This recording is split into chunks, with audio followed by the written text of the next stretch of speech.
Washington State has a message for you. If your house floods, your paperwork better be perfect. But if Olympia wants mood lighting for lawmakers, somehow the money moves pretty fast. Tonight we're looking at two stories that by themselves might seem unrelated. One is about an $8.6 million capital skylight restoration project. The other is about millions in flood aid that barely made it to victims because the qualification rules were so restrictive almost nobody could get help. And when you put these stories side by side, you start seeing the bigger issue, a government system that seems increasingly optimized for process, symbolism, and bureaucracy, while ordinary people fight through red tape just to recover from disaster. This is Left Coast News. From Seattle to Los Angeles, this is Left Coast News. No apologies, just the truth.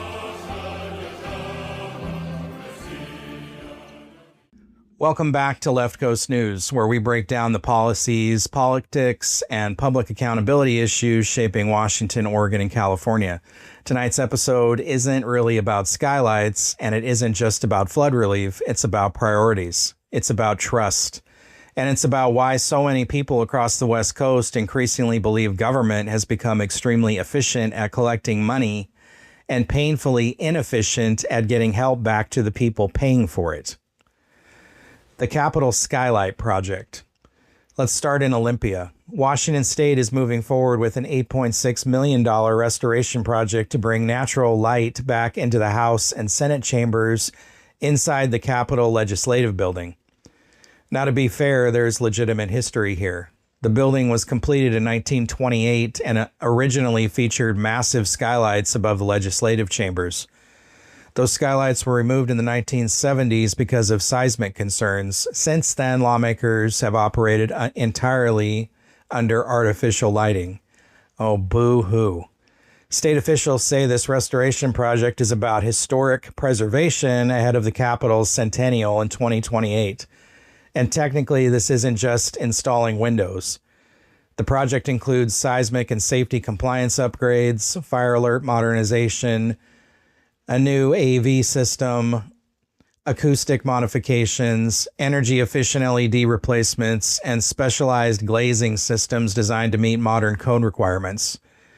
So no, this isn't somebody spending $8 million at Home Depot on decorative skylights while interns hold ladders, but here's the political problem. Timing matters.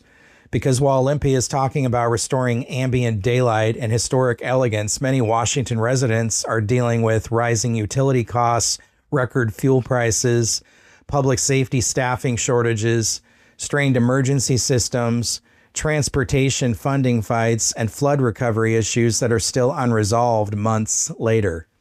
So average people hear this story and think, you found millions for lawmakers' ceilings, but regular people can't barely get disaster assistance. That perception matters. And honestly, government officials should understand why people react that way. The flood and bottleneck. Now let's move to the second story. After the devastating December 2025 flooding across Washington State, Olympia announced $3.5 million in emergency assistance. Sounds good, right? Except 5 months later, most of the money never reached victims. According to state officials, $1 million was distributed relatively quickly for immediate emergency needs, but the larger $2.5 million assistance pool barely moved.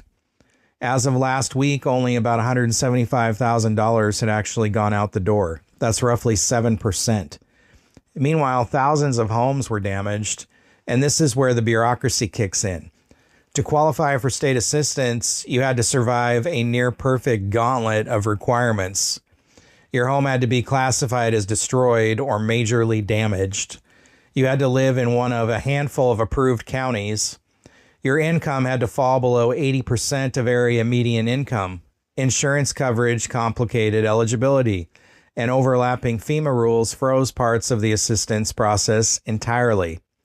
So out of roughly 3,900 damaged homes statewide, only about 440 met the severe damage threshold. That means the overwhelming majority of affected households were filtered out immediately.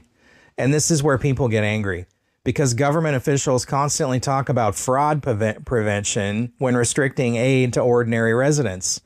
But many of these same agencies oversaw massive unemployment fraud during the pandemic, questionable grant oversight, repeated audit findings, homelessness spending controversies, and administrative systems where millions disappeared into what can only be described as a bureaucratic fog.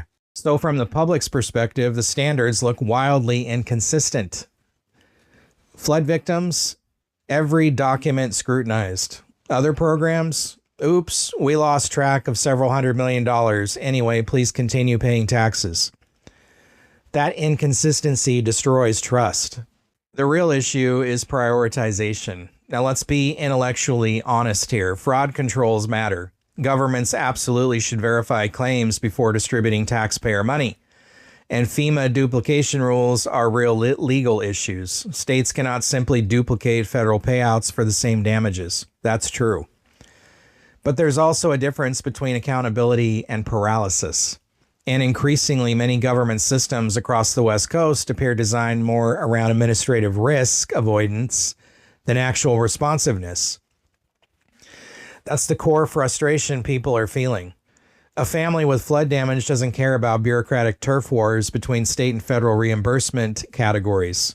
They care about whether they can stay in their home, whether mold remediation gets done, whether they can replace a destroyed RV, whether they can afford temporary housing, and whether anyone in government seems capable of moving faster than a glacier wearing ankle weights. And here's the bigger issue. Washington still faces massive future flood vulnerabilities. Governor Bob Ferguson is now appealing FEMA's denial of $36 million in mitigation funding designed to harden infrastructure before future flooding happens.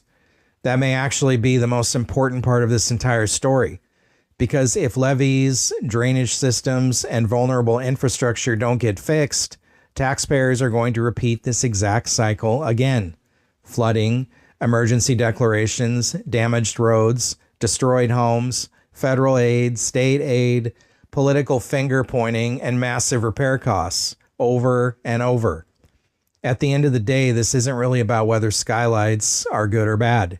Historic preservation matters. Maintaining public infrastructure matters. But governments live and die on public trust.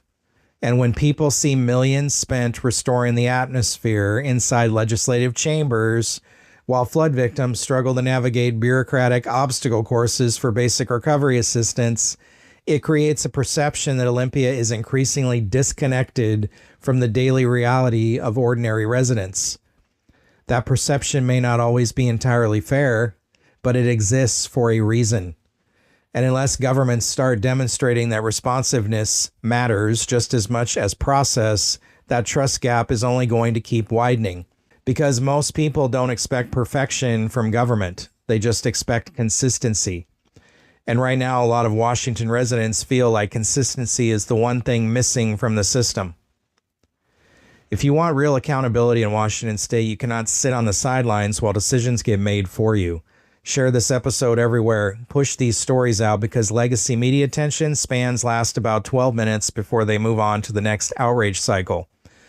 Talk to your friends, your coworkers, your neighbors, and people in your community about what's happening across the West Coast. And if you support what we do here on Left Coast News, make sure you subscribe and follow on YouTube, Rumble, Spotify, Apple Podcasts, X, Facebook, Instagram, Truth Social, Brighteon, and BitChute. Every share helps us fight the algorithm and keep independent coverage alive. Drop your thoughts in the comments below. Do you think Olympia's priorities are out of touch, or is this just the reality of government bureaucracy? I read the comments and your input helps shape future episodes. Thanks for watching.